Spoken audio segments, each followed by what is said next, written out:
This is a Walt Disney original little long-playing record, and I'm your Disneyland story reader. I'm going to begin now to read the story of Peter Pan and Wendy. You can read along with me in your book. You'll know it's time to turn the page when Tinker Bell rings her little bells like this. Let's begin now.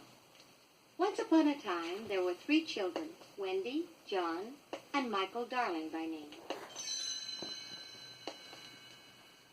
They liked bedtime, because every night in the nursery, Wendy told stories about Peter Pan.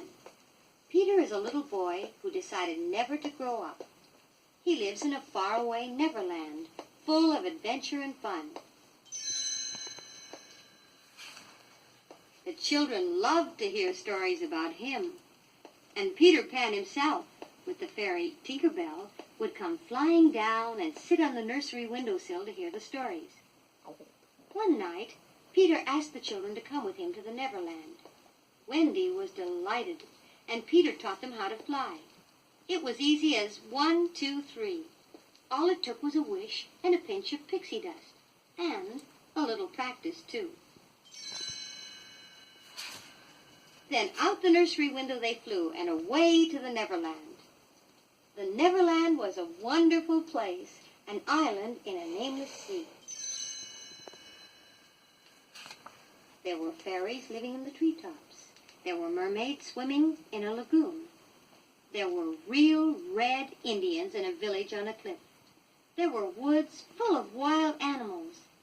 Best of all, there was a ship full of pirates, wicked ones, with a specially wicked leader, Captain Hook. Wendy, John, and Michael knew at first sight that they would love the Neverland, and they did. They liked Peter's wonderful underground house with lots of hidden doorways and a great big hollow tree. There they met the lost boys who shared Peter's home, and the boys were delighted that Wendy had come to tell bedtime stories to them. But they didn't spend much time in that underground house. There were too many exciting things to do. Sometimes they played at war with the Red Indians, who were really their very good friends. Sometimes they had trouble with the wicked pirates, who were their enemies. One day the pirates stole away Princess Tiger Lily of the Indian tribe. The Indian chief, her father, was all upset, but Peter Pan rescued Tiger Lily and brought her safely home again. That made Captain Hook, the leader of the pirates, madder at Peter Pan than he had ever been before. "I'll catch that Pan if it's the last thing I do," he vowed, and he laid a wicked plan. He kidnapped Wendy, John, and Michael, and all the lost boys while Peter was away, and he took them to his pirate ship. "Now, my fine fellows," said Captain Hook, when he had the boys and Wendy on his ship, "which will it be? Will you all turn pirates, or do you want to walk the plank and fall kerplash into the sea?" "I guess we'll turn pirates," said the boys. But Wendy would have none of that. "I think you should be ashamed of yourselves," she said. "Peter Pan will rescue us."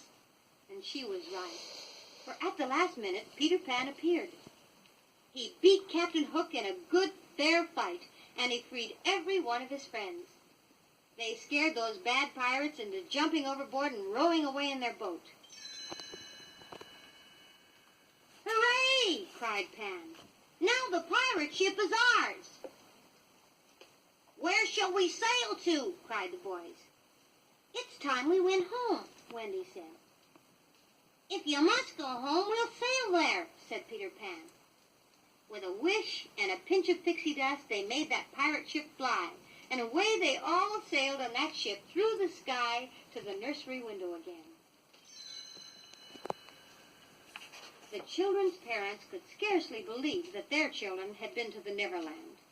But Wendy, John, and Michael, even when they grew up, never forgot Peter Pan.